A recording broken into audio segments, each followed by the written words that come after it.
So, who am I? I'm Aaron. I'm the CEO and co-founder of FriendCode.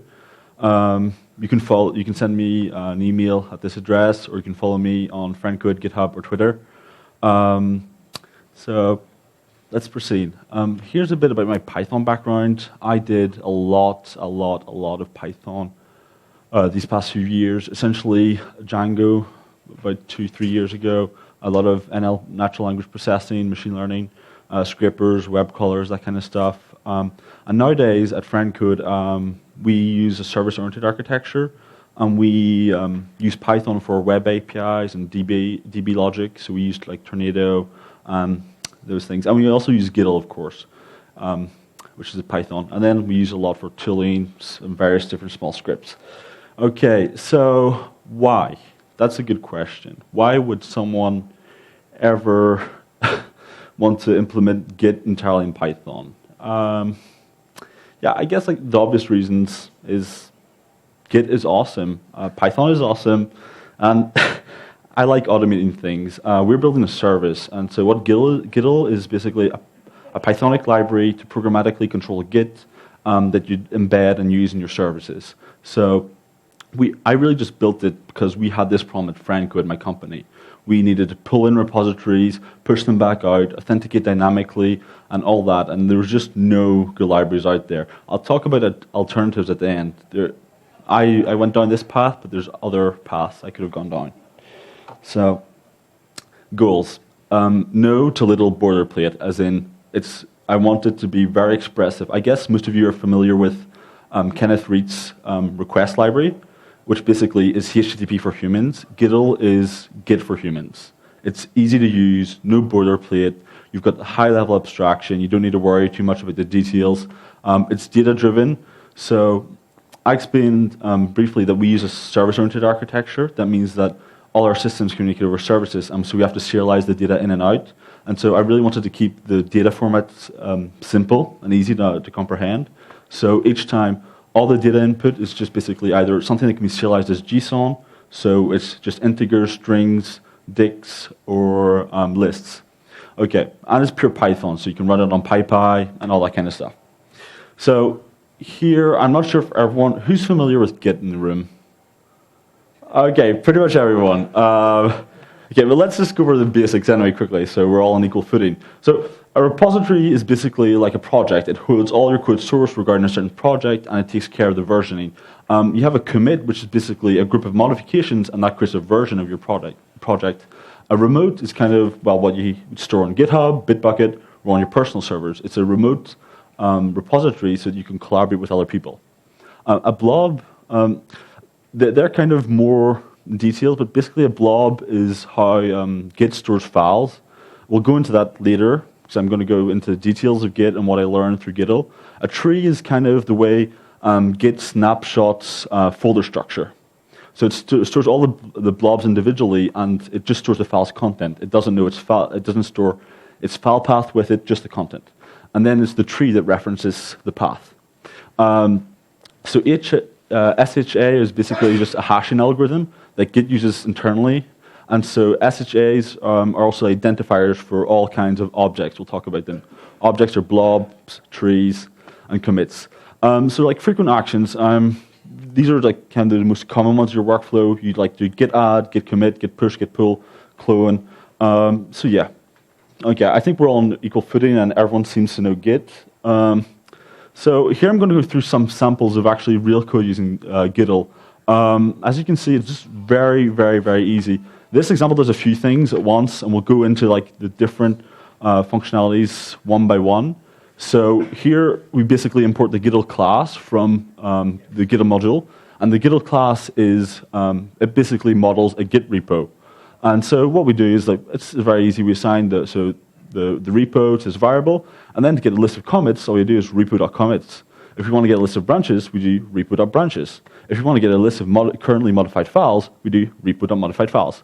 If we want to get a diff between, for example, the head and its previous commit, we can do, well, this, repo.diff.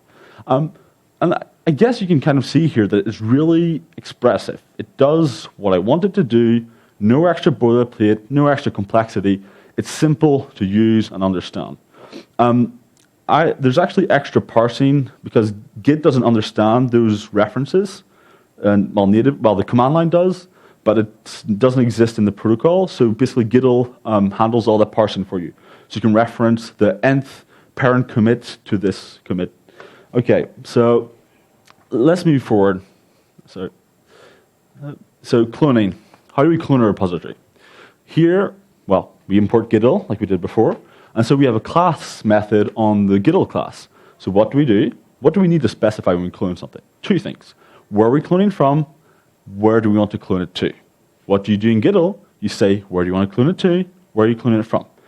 Then, once again, no boilerplate, just simplicity. If you want to clone a bare repository which has no working directory structure, bare repositories are used for basically like centralized repositories like we talked earlier on. That's what GitHub uses when they store your repositories because they don't want working versions of your file. The working repositories are what you have when you work locally on your desktop or in other places. So to simply, for example, clone a bare repository, we can just add a bare keyword argument and set it to true. So committing is actually pretty easy as well. This is voluntarily verbose. It can actually be a lot simpler. So once again, we import Gittle, we initialize we set up our repository, and then we stage files. I guess you're familiar with stage. Stage is also aliased as add. So you can do repo.add. It's the same thing as stage. And so you can either specify one file, or you can specify a list of files, which is good. Alternatively, instead of staging, so staging will add them to the index. What you can do is basically in your commit call, add a files keyword argument with a list of files, and so that won't add them to the index. It will commit them directly. Okay, so as you can see, we've done cloning. Cloning's trivial. Committing is trivial. All of this talk has also been happening in the room next door. Oh. It's not your fault. Yep. Sorry. The guy next door has been like a little puppet on his hand, displaying everything. So branches. Okay. Once again, we initialize our repository. Okay, and what do we want to do? We want to create a development branch of our master branch. So what information do we need? Just the name of the branches. Okay. That's easy. And then to print out the branches, all we have to do is print repo.branches. Once again, everything's simple. We want to remove a branch, we call repo.removeBranchDev. And that's it. And we print out the branches again. So moving forward, that's branches. So diffs. Diffs are kind of like important. Diffs are actually funny because a lot of people mistakenly think that between commits, Git stores the diffs. So that's not true. Basically, when you get a diff, Git basically computes it at runtime. It would be that's one of the properties that makes Git robust and actually beautiful. Otherwise, you'd end up with SVN. So we don't want to go there. So here's a simple diff. So once again, that was actually in the first sample. So we're calculating. This can be between any reference. So we could actually put dev and master there, the branch names. So this is a diff with a working directory. So you've modified files locally, and you basically haven't committed them. Okay, and so you want to know. Okay, so what modifications have you made since the last committed? And that's what diff working does. So it basically does a diff between the commit you specify and your working directory. Okay, so Git also supports a Git TCP server. I'll talk about protocols in detail in a few slides. It's really easy to do a Git server. What you do is Git server, the folder where your Git repositories are, and then where you want to bind to. That's it. And you call serve forever. You can specify permissions. Do you want this to be read-only, write-only? I'll actually talk about the Git TCP protocol has some shortcomings. Thankfully, it's actually kind of disappearing because it's hard to factor in authentication into it. It's not as robust as SSH or HTTP that we'll actually cover in a few slides. So moving on. This is advanced Git, so we're talking about nothing. So we're going to basically talk about how Git is beautiful internally and what I learned about Git's internal structure while building Gittle. So we're going to talk about, okay, so what's the head, what are objects, what are refs? Refs are used to represent branches and tags, what's the index, and then we're briefly going to cover what are the different protocols that Git supports and how they kind of work. The protocols are kind of a big topic themselves, so I will cover them, but not in massive depth. So a head. What is a head? As it says there, the head is basically just a reference to what is your current branch. So what my repository, somehow, it's either on my master branch, my dev branch, a feature branch, and so the Git repository needs to know that. And what does it do? So actually, before continuing on this, I'd like to say about Git's global structure, there's something very, very beautiful about it. Everything's basically stored, well, most things are stored as text files compressed with zlib, but they are text files. And so it's actually really, really simple. So actually, head isn't compressed because it's just such a short file, it would be pointless. So what it does, it just contains a reference to references that we'll talk about later. And where it's located in your .git folder /head. That's for working directories. If it's a bare directory, then it will be just head. So what are objects? Basically, objects are kind of core to Git. It's everything from blobs, which are files, from trees, which are directory structures and file structures, to commits, which are modifications, scripts of modifications. So like I said earlier on, what's elegant is it uses text, but it's compressed using zlib, well, to save disk space. And as we talked about early on, a key important part of Git is also the SHA hashing function, which is used basically to identify everything and validate everything. It's used also for checksums, basically, and seeing, okay, is this the same, is it not? So, for example, here's an example, a sample SHA, so we see it like that. It's actually, so it's stored in like .git, sorry, this actually isn't full, that's my mistake, but it's actually stored in .git/objects/fb. And actually, if you look at it, so this is just the hexadecimal representation of the SHA. And basically, the reason why it's not flat, that you have fb/ here, is kind of a technical reason. It's because on some file systems, you've got a limit of how many, child nodes a parent node can have, like so how many files a directory can have. And so basically, to avoid that limit, basically, you have less possibilities. So like they put FB here in the subdirectory, and then everything that starts with FB inside that. So if you remove the slash, you can see that it's the same. So moving on to refs. Refs are great because they're simple. All they do is basically reference SHA. They're a simple text file that contains nothing else than an SHA. So, and how are they stored? They're stored in a .git refs folder. So, for example, here's an example where I basically listed out the contents of my refs folder. And so you can see the subfolder heads, what that stores is your local branches, okay? In this case, this repository doesn't have a remote. It's not linked to a remote repository. But as I guess most of you know, remotes have names. By default, that name is origin for default remote.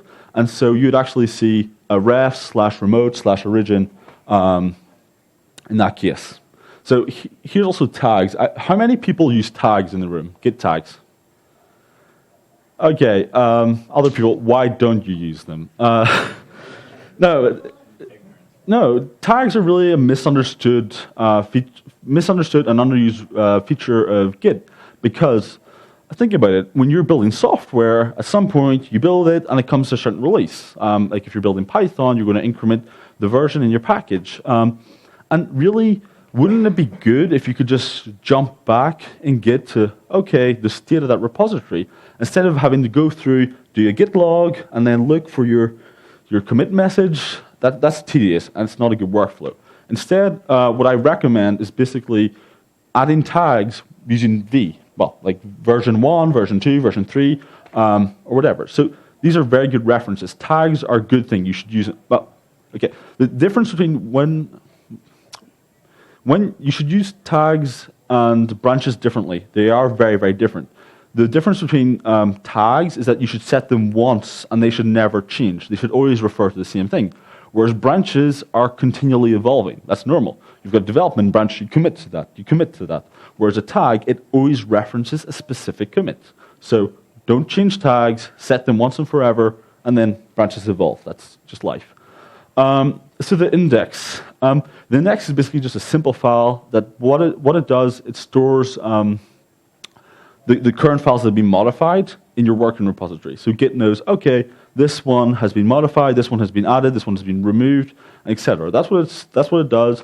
It's stored in .git index. As I said, only working repositories have it because obviously bare repositories don't have a working subdirectory with files, and they don't need it.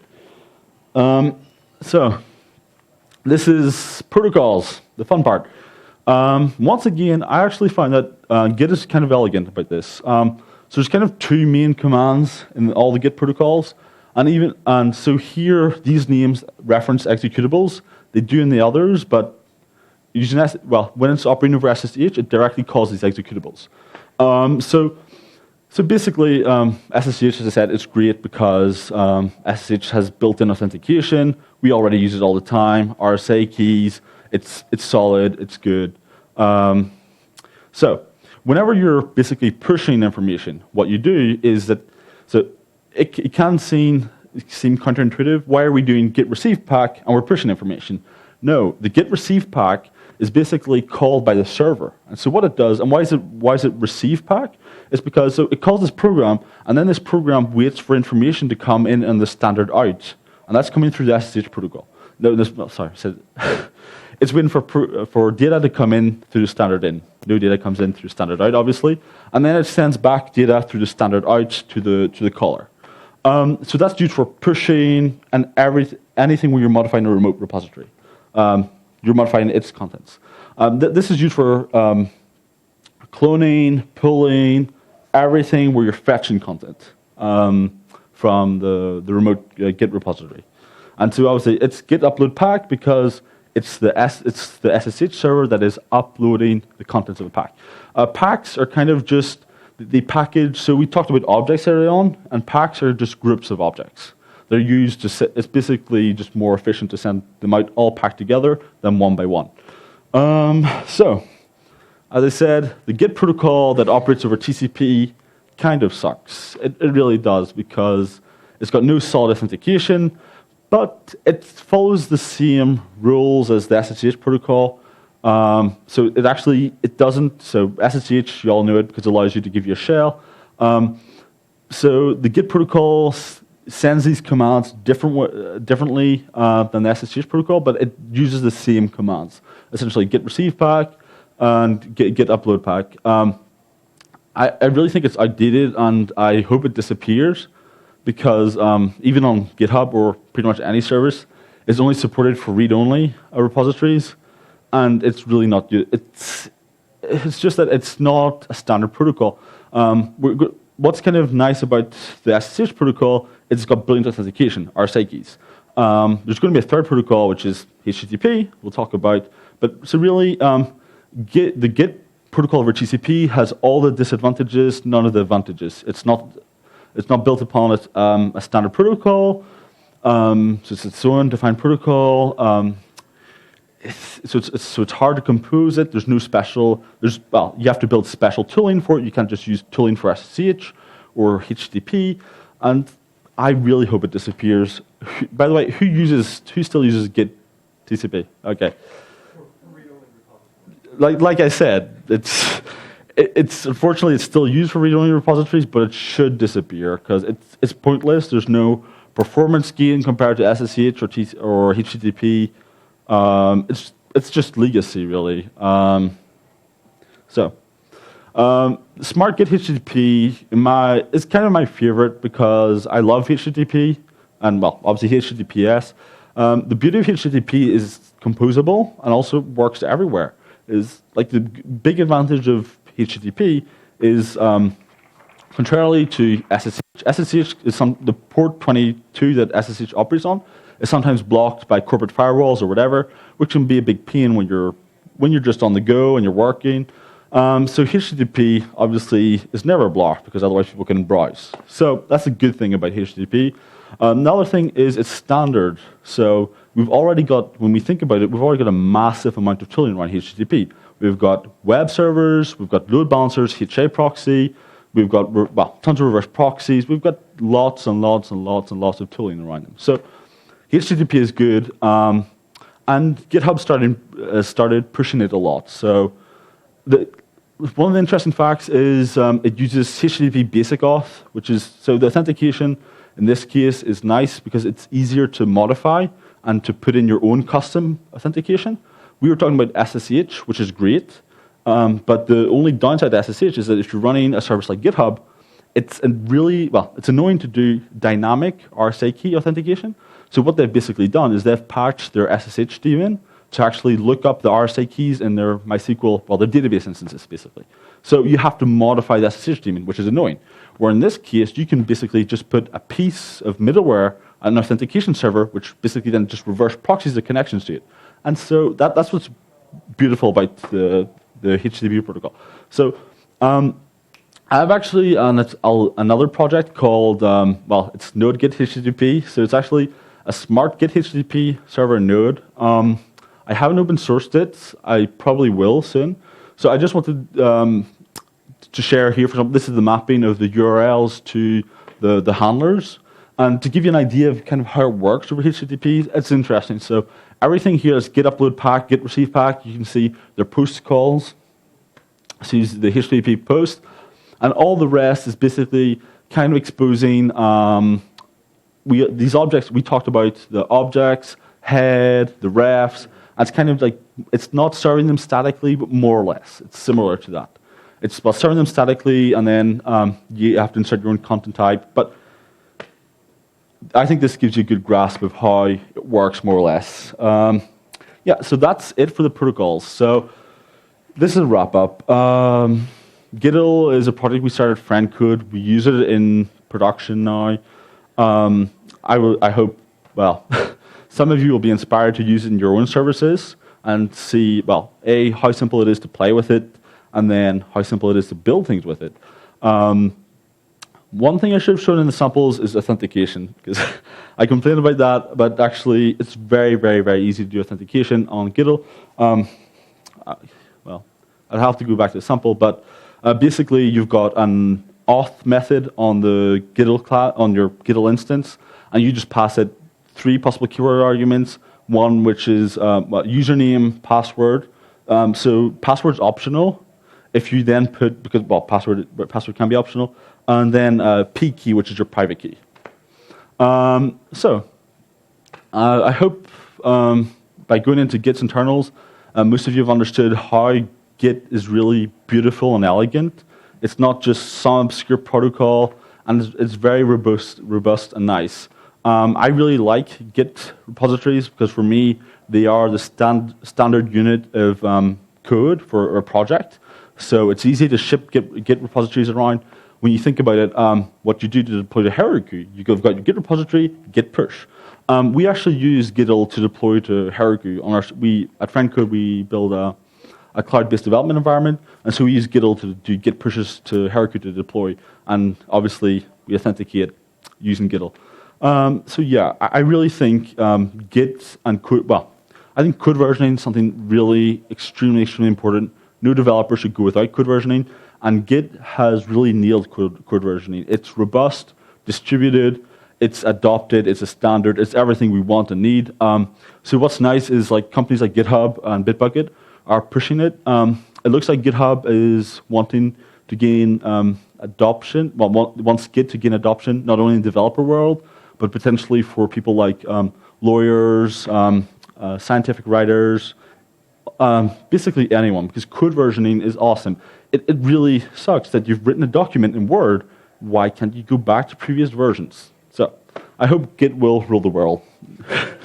Okay, so this is demo time. So what we're going to do is, Okay. The only thing is that my shell prompt is quite long, so it's gonna. Okay, so I'm using virtual env wrapper, so I've already got an environment with Gittle. We'll just open up an IPython shell. Okay, that's not great, but we'll have to do. So what do we do? From Gittle import Gittle. So we can obviously not only tap into existing repositories, we can create repositories. So what we're going to do is we're going to create a new repository. So we're going to call gittle.init. And so we're just going to create this in temporary PyOhio. Yep. Okay. So it's returned, no errors. Let's hope it worked. It will, but okay. So let's cd into it here. So I'm going to basically use Gittle and on the side show the standard Git command line and a few other things to kind of give you a practical understanding of how what I just talked about works. So here we're in a repository, and as you can see, we sorry, yeah. So we can't see it well, but we've got a .git repository. So let's go in there.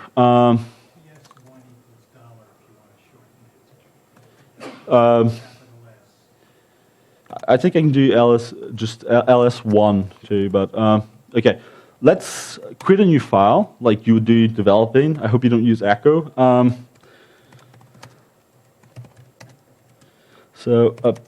Let's pipe this.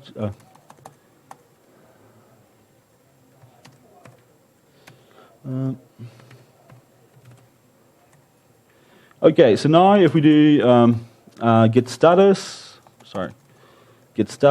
what does it say? We're on the branch master. This is going to be an initial commit, and we have one untracked file. So you're over here too. Oh, okay, thanks. That helps. Okay, so now we're in our Python shell, and how do we display the untracked files with Gittle? Well, repo.untracked files. What do we get? A unique set of out.txt. Okay, so I told you we could commit with Gittle. I didn't lie, so let's do it. So repo.stage or add, repo.add, and so we're just going to do out.txt. Up, let's add that, and so repo.commit. And so let's put in our name. Let's say we're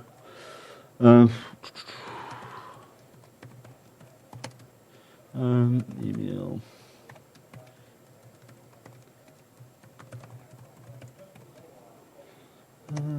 And then let's just put our message. So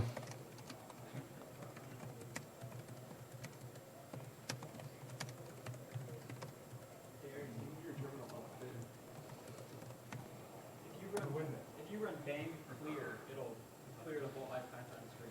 There we go. okay, but do you see that it committed? Okay.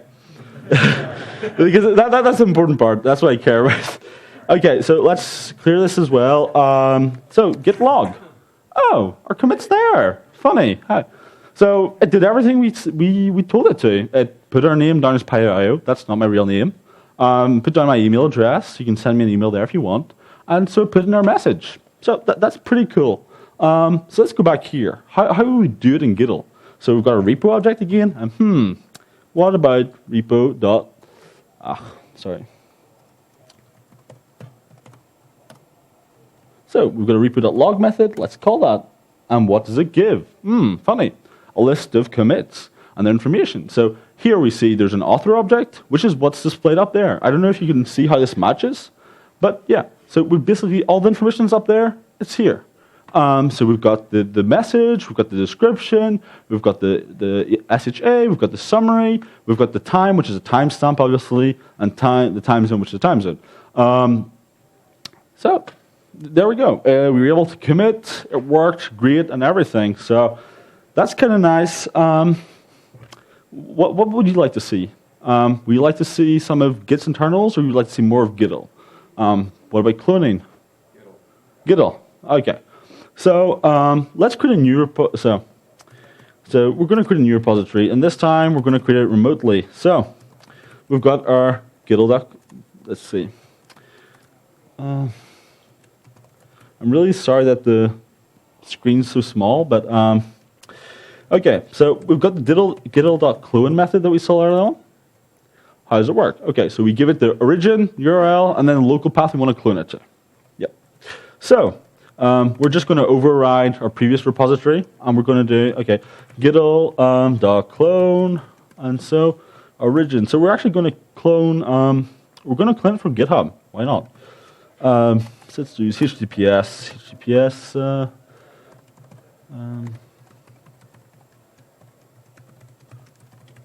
By the way, obviously all the source code is public on GitHub. You can use it. So this is the URL.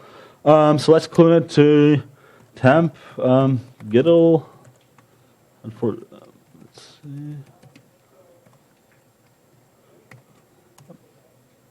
Oh, what, oh.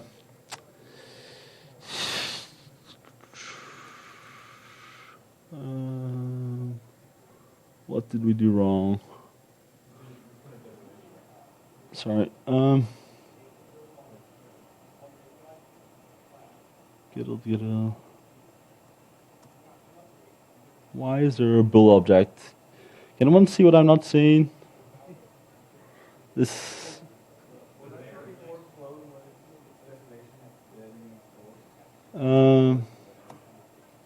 No, it's source and destination, and that's what I've got. Why is there a bool? Why live coding isn't always great. Let's try.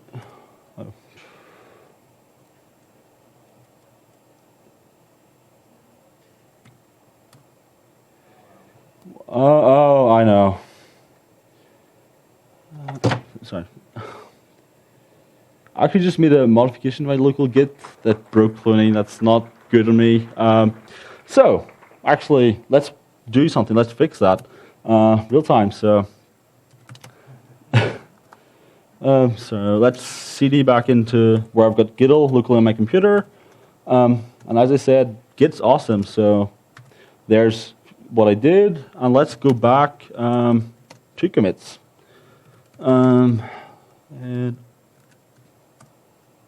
Okay, and now let's reinstall this into the thing. So,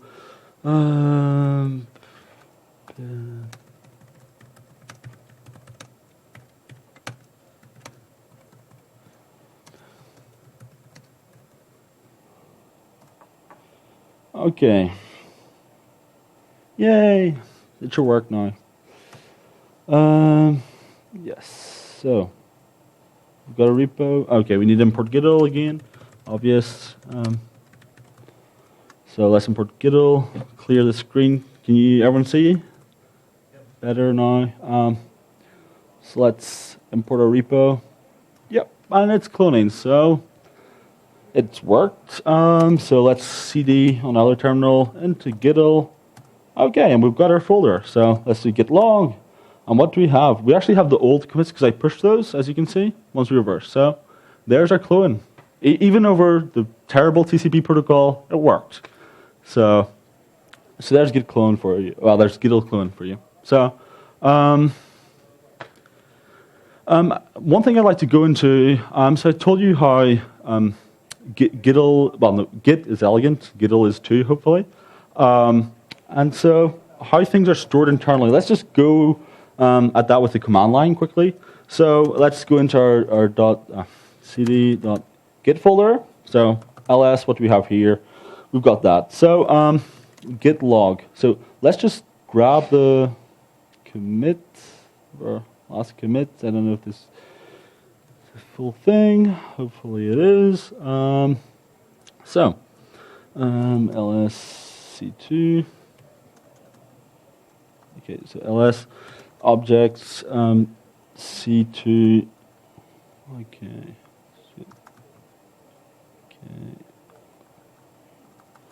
Okay, in this case, actually, since I just cloned the repository, they're packed. But let's go back to the one we created earlier on, the PyOhio one, and I'll just show you some of the, because basically packed packed objects aren't really that interesting. They're just a group of objects. So let's go back into this.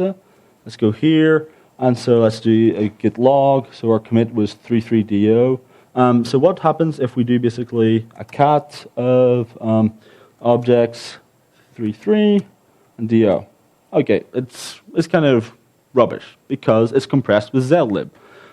So I wrote a small Python script that just basically does a zlib deflate. I've named it deflate.sh.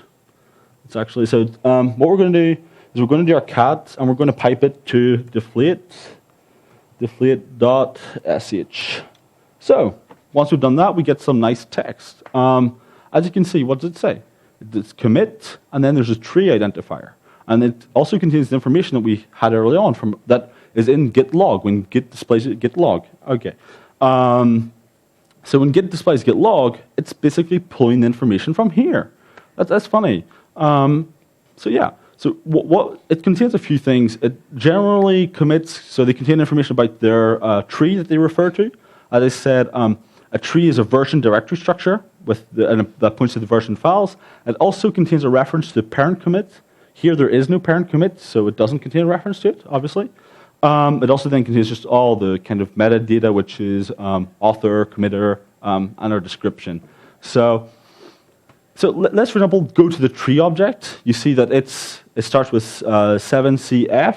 So let's go here again. Cat. So I'm actually going to close the IPython shell, give us more space. Clear.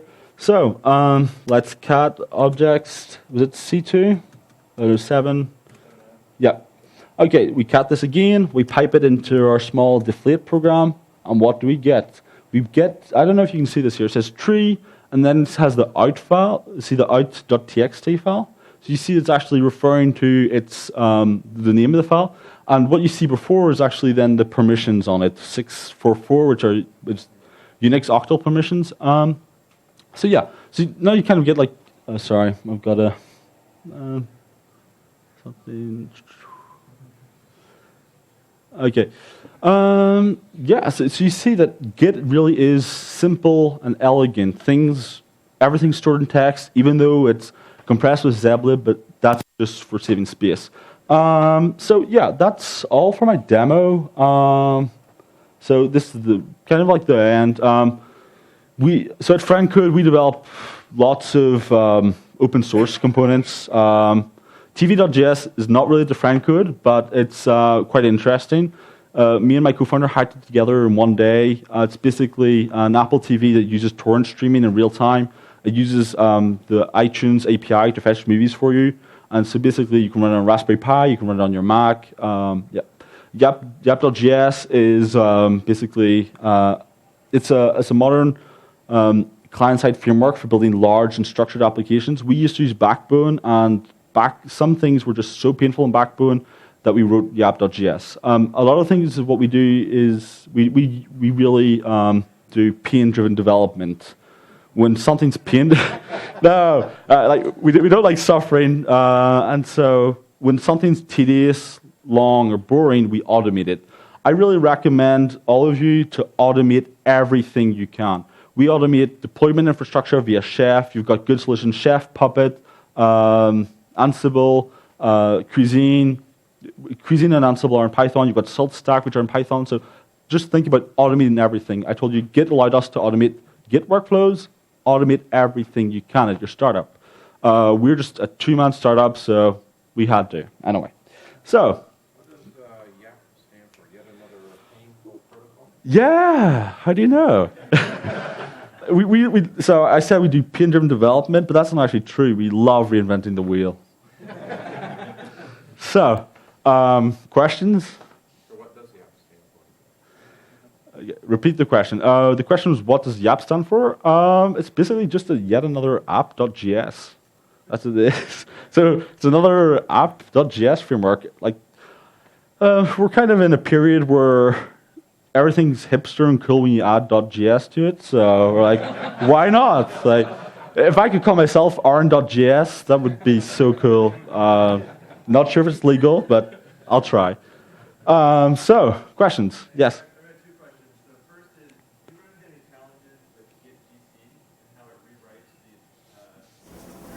rent all the objects. You mean, And the second yeah. question is, have you considered using Git as like a secondary database for something that's not revision control? Okay. So the question was, does Git GC, which does that damage the pack files and interfere with Gittle? And then the second question is, can we and do we use Git for anything else besides version control? So I'm going to answer this later question first. We don't use Git for anything besides version control because we are basically, our company is all about code, and so we just use it for the most typical and boring thing, unfortunately. And then the second question, no, I've never encountered that problem. So like when I was there in the command line, when we cloned the repository, it didn't unpack the objects, but Gittle will deal fine with it. I was just in the command line there, and I wanted to show people with how using two simple commands, cat, which is a Unix command built in, and then a simple Python one-liner that deflates whatever it reads from standard in. So, yep. Other questions? The use case for Gittle wasn't clear. Is it for kind of if you want to be frame codes? Okay. Method? Yeah, okay. So Gittle is kind of comparable to Grit, which GitHub developed. And it's basically what Gittle is. It's a way to programmatically access and manage Git repositories. So basically, Gittle is what you use to run like a Git server. Let's say, so a Git server would store the Git repositories on the disk, and then it would, through some RPC service, it would expose a protocol to say, okay, clone a repository here. Okay, can I have the list of commits? Can I have the list of diffs? Can I have the list of contributors? And all that kind of stuff. So, I mean, the API is elegant, clean, it's lovely. mhm. This is for embedding in an editor. I'm Okay. trying to figure out what sort of Well, automation. okay, so it's for you're meant to use it as part of the service. So we build kind of like an online ID, if you prefer.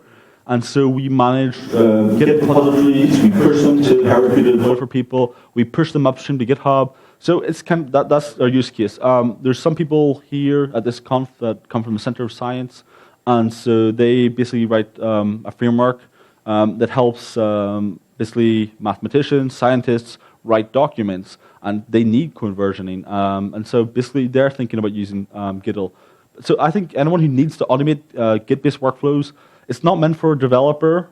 You can write a Git command line with it you want. I didn't because it's not useless. It's not useful. It's not what we want. So, yeah. Yep.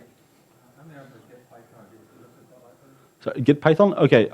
Git Python. It does two awful things and not fun. Is that it forks the command line. The Git command line. And so one of the biggest pain that we had was basically flexible authentication. Because we import repositories from GitHub, we push them back to GitHub, we import them from Bitbucket, we push them back to Bitbucket, we push to Heroku, we support pushing to any private repositories whatsoever. So we needed flexible runtime, authentication. And so the problem with the SSH command line is it uses either the SSH agent, which is a daemon that runs locally and stores its keys, or it uses the SSH files in the .ssh folder. So you actually can do flexible authentication with the Git command line, but you have to do, the Git and then the SSH command line, but it just does a lot of dirty things. And so actually Gittle builds on top of Dulwich, which I contributed to, and Dulwich implements kind of the low-level stuff, Git pipes, and Gittle is Git porcelain, which is all the high-level stuff. And so, Dulwich had an SSH client implementation, but it sucked because it was using the SSH command line. Unfortunately, Python has a brilliant library called Paramiko, which implements the SSH protocol. So I wrote and contributed an SSH client to Dulwich using Paramiko. So it's pure Python. It's so you can use it at runtime. And another thing that's kind of annoying is that when you deploy to, for example, to Heroku, you know Heroku like outputs a log, your build log. Okay, and so I told you, I said that when you deploy to SSH, it operates over standard in and standard out. That's the way the protocol works. And like debugging information like what Heroku outputs is coming out on the standard error. And so working with the command line, it was just tedious to get like a callback to get the standard error. I could get the program finished and then get the standard error. That's no good. We couldn't build code for execution. So that sucked. So using PyOhio, I was able to kind of but you get like a thread that listens, and you pass a callback function for whatever's coming out the standard error, and then a thread basically listens and grabs it and calls your callback. Okay, so, okay. No other questions? Yeah, thank you very much for your time and your attention.